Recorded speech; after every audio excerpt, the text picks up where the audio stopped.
জন্যই অসুবিধা হয়। আমরা চাই যে রাস্তাটা মেরামত করে ঠিক করে উঁচু এই লেভেলে উঁচু। জল যন্ত্রণা থেকে মুক্তি পেতে রাস্তা সংস্কারের দাবিতে পথ অবরোধ এলাকার মানুষের। সামিল হলেন জগৎপুর গ্রাম পঞ্চায়েতের বিজেপি সদস্য।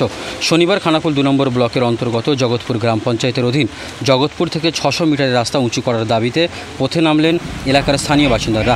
ক্ষণিকের পথ অবরোধ করে বিক্ষোভ দেখান তারা। তাদের অভিযোগ, এই রাস্তা অল্প বৃষ্টি বা বন্যাতে যখন মায়াপুর থেকে গড়াইঘাট পর্যন্ত পিডব্লিউডি সমস্ত রাস্তায় জেগে থাকে, তখন এই জগৎপুর পঞ্চায়েত থেকে 600 মিটার রাস্তা জলের তলায়। আর এই যন্ত্রণা তাদের দীর্ঘদিনের। এর সংস্কারের দাবি জানিয়ে হুগলি জেলা পরিষদের সভাধিপতি, আরামবাগ মহকুমা শাসক, পিডব্লিউডি এক্সিকিউটিভ ইঞ্জিনিয়ার, সভাপতি খানাকুল 2 নম্বর পঞ্চায়েত সমিতি ও বিডিও খানাকুল 2 নম্বর পঞ্চায়েত সমিতি ও জগৎপুর গ্রাম পঞ্চায়েতের প্রধানের কাছে তারা লিখিত অভিযোগ জানিয়েছেন। এই বিষয়ে বিক্ষোভকারীরা কী বললেন শোনাবো।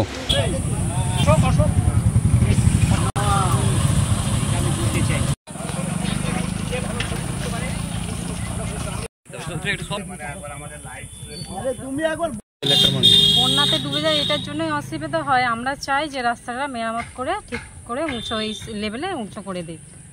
হ্যাঁ হ্যাঁ, সবারই অসুবিধা হয়, সব গ্রামবাসীরই অসুবিধা হয়, সেই জন্যই ঠিকঠাক যেন হয় সেটাই চাই। অনেক আগে করা দরকার, কারণ আমাদের যোগাযোগ প্রচুর খারাপ হয়ে যায়। ঠিক আছে, আমাদের বন্যার সময় কোনো মানুষের শরীর খারাপ হলে তাকে নিয়ে আনা যায় না হসপিটালে। ঠিক আছে, এই জন্যে আমাদের যত তাড়াতাড়ি পারে এই রাস্তাকে উঁচু করার জন্যে আমাদের এই পথে দাঁড়ানা। কি নাম আপনার? তিমির কুমার পরে। আমি 8টা দপ্তরে আমি সব কাগজপত্র দিয়েছি, আপনার সব কিছু কাগজপত্র আমি দিয়েছি, একটু ওয়েট করুন, আমি বলে দিচ্ছি। হ্যাঁ, যেমন আমি দিয়েছি প্রধান, গ্রাম পঞ্চায়েতের প্রধানকে দিয়েছি, তার রিসিভ আছে। সভাপতি হুগলি জেলা পরিষদে দিয়েছি, সভাপতি খানাকুল পঞ্চায়েত সমিতি দিয়েছি, মহকুমার শাসক আরামবাগ এখানে দিয়েছি, পিডব্লিউতে এখানেও দিয়েছি আমি। কিছু কাজ হয়নি। বিডিও সাহেবকে দিয়েছি, তারও রিসিভ আছে। কিছু কাজ হয়নি?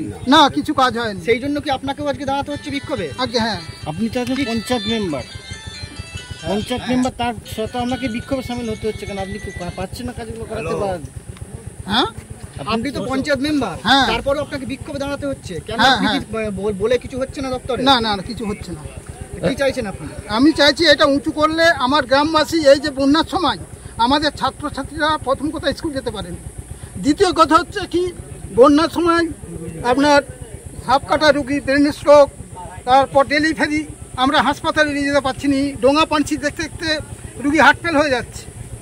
হ্যাঁ, তারপরে যান চলাচল বন্ধ হয়ে যাওয়ার ফলেতে এখানকার মানে সব কিছু দাম বাড়ছে, সবজি বাজারের, কাঁচা আনাজ সব কিছু, ওই আপনার হাট বাজারে যা কিছু দাম বাড়তে থাকে, কারণ না আমাদের ডেলিভারি হচ্ছে না, এখানে আমদানি রপ্তানি হচ্ছে না, এর কারণে দাম বাড়া হচ্ছে। এটা কত? আমি চাই এইটা ঠাকুরকে আপনারা এসেছেন, হ্যাঁ, যদি এটা হয়, হ্যাঁ, তাহলে আমি সামান্য মেম্বার হই। এটা আমার কি নাম? আপনার নাম?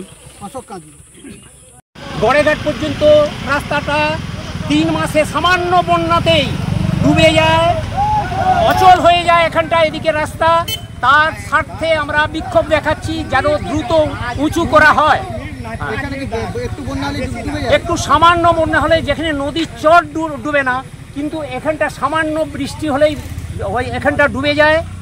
বিচ্ছিন্ন এলাকা বিচ্ছিন্ন থাকে। আমাদের ব্যাকগ্রাউন্ড মেদিনীপুর জেলার ঘাটাল, পাঁশকুড়া প্রভৃতি থেকে সমস্ত জায়গা বিচ্ছিন্ন হয়ে যায় এই সামান্য এই রাস্তাটুকুর জন্য। প্রশাসনকে জানিয়েছেন? প্রশাসনকে আমরা জানিয়েছি। কতদিন আগে? হ্যাঁ, প্রশাসনকে আমরা সবটাই জানিয়েছি, গণস্বাক্ষরতেও অ্যাপ্লিকেশন দিয়েছি। হ্যাঁ, আমরা প্রশাসনের সর্বস্তরে 30-10-23 তারিখে আমরা জানিয়েছি। কিছু হয়নি? এখনও কিছু হয়নি। তবে সার্ভে করতে এসেছিলেন একজন, তিনি খরচের একটা হিসাব জেলা পরিষদ থেকে, না ওটা